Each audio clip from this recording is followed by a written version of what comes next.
Oui, bonsoir, Franck Passy. Bonsoir. Bon, voilà, une réaction à chaud par rapport à ce match nul. Vous nous expliquez pourquoi on ne vous a pas vu sur le banc de touche en deuxième mi-temps. Déjà, sur ce match nul, il y a de la frustration, de la déception. C'est logique selon vous?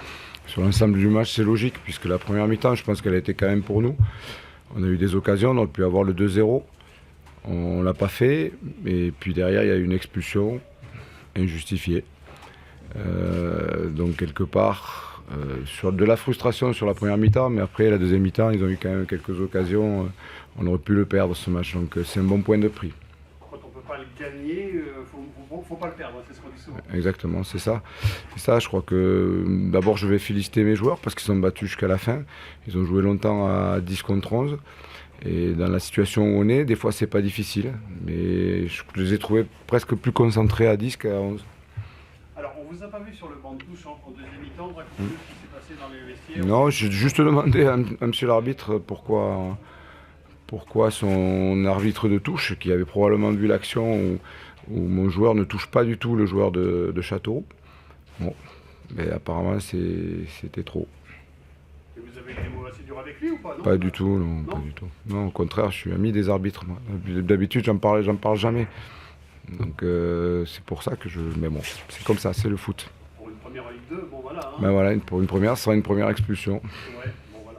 Donc finalement, vous dites un bon point de prix, c'est ça?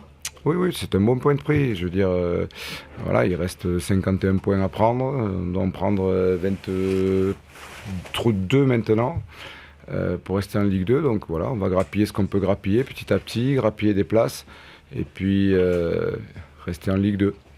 Oui, d'autres questions de Franck, est-ce que finalement, est-ce que c'est pas les regrets qui l'emportent finalement plus sur le fait d'avoir pris un point parce que au regard de la première mi-temps, vous aviez les choses bien en main, on se dit qu'à 11 contre 11. Oui, mais le problème, c'est qu'on n'est pas resté à 11 contre 11. Donc, comme je l'ai dit, de la frustration sur la première mi-temps. On doit même marquer un deuxième but. On ne le fait pas. Ça nous aurait mis à l'abri. Maintenant, la deuxième mi-temps, la fin du match, elle était pour eux. Donc, on aurait pu partir avec 0. Là, on rentre avec un point, c'est déjà pas mal. Il y a au moins eu cette solidarité affichée là en deuxième mi-temps, qui est intéressante aussi, sur laquelle on peut... Oui, j'ai vu une équipe. J'ai vu des joueurs qui avaient envie de se battre et de garder leur place en Ligue 2.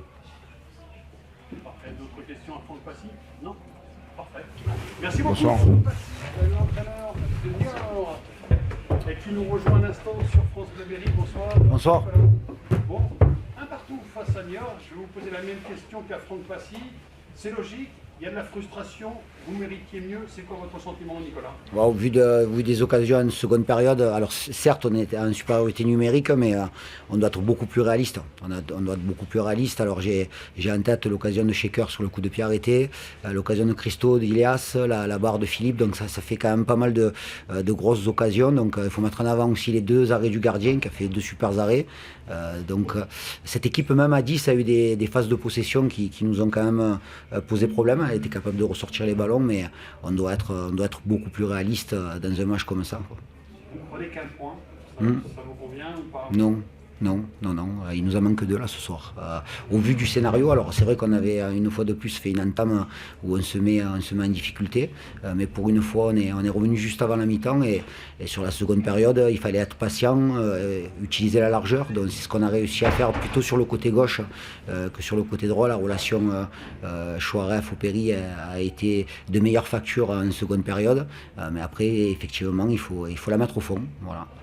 J'ai croisé Sékou Condé, je lui ai dit mais t'as pas joué, t'es blessé? Il m'a dit non, ils n'ont pas validé ma licence. Ouais, il y a eu un problème administratif. Effectivement, il y a eu un problème administratif et je l'ai appris à 19h45. Donc il a fallu s'adapter au dernier moment. C'est pour ça que Alex Reynaud n'était pas prévu au début du match, mais il a fait ce qu'on attendait de lui. Là sur ça, il y avait pas de souci. Alors c'est toujours embêtant parce qu'on travaille d'une certaine façon, mais bon après c'est des choses qui arrivent. C'est pas ça qui nous a fait perdre 2 points ce soir. Non, c'est clair, mais c'est juste sur ce match-là le problème administratif. Bon, sincèrement là c'est un problème administratif. Là je maîtrise pas, mais je pense que non, ça va être réglé rapidement. Très bien. D'autres questions, Ludovic Lagarde. Nicolas, bonsoir. Bonsoir. C'est le 6e but que vous encaissez cette saison dans le premier quart d'heure. Ouais. Ouais, ouais. Ça paraît énorme, Ouais, ouais. j'imagine que pour un entraîneur, Ouais, non, c'est très agréable. non, c'est clair parce on a toujours l'intention de faire des entames où on va mettre du rythme, et on va aller chercher l'adversaire et ça devient, effectivement, ça devient problématique. Mais malgré tout, ce soir, on réussit à revenir avant la mi-temps et c'est surtout les occasions. Je crois qu'on a frappé 17 fois au but, on a 11 coups de pied arrêtés, donc il faut être plus réaliste, quoi. Il faut être plus tueur et c'est dommage de laisser filer 2 points ce soir. Laurent Fortin, BIT TV. Oui, simplement, concernant Goulet, j'y reviens, mais c'est étonnant d'avoir un problème administratif comme ça qui tombe. Ouais, ça c'est des choses que je ne maîtrise pas. Moi, sincèrement, hein, si vous me parlez d'organisation, de problèmes tactiques ou de problèmes de réalisme, je peux vous répondre. Là, effectivement, on a été mis devant le fait accompli. Alors, on n'a pas pris le risque. Voilà. Alors, il aurait peut-être pu jouer. Qui vous a alerté? Comment ça se passe? Je ne sais pas du tout. Il faut demander à Georges qui est responsable des feuilles de match et il nous a alerté à 19h, ouais, c'était 19h45 ou 40, donc il a fallu s'adapter.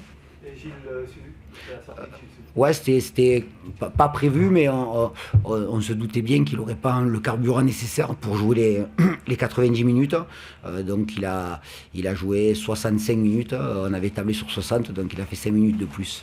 Mais il n'est pas blessé. Hein, Non, problème d'essence. D'autres questions à Ouais, Nicolas juste Lézard? un petit mot sur justement cette première pour Jitsuno. Il n'a pas forcément été beaucoup dans les meilleures dispositions. Il a tenté une frappe, chaque prise de balle ont été intéressantes. Bon, il faudra Bien sûr. quelques semaines pour qu'il soit à son meilleur niveau. Ouais, quelques semaines ou quelques jours. Peut-être que dès la semaine prochaine, il sera plus efficace. En tout cas, c'est une valeur ajoutée. C'est une valeur ajoutée sur le plan technique. On le voit au quotidien.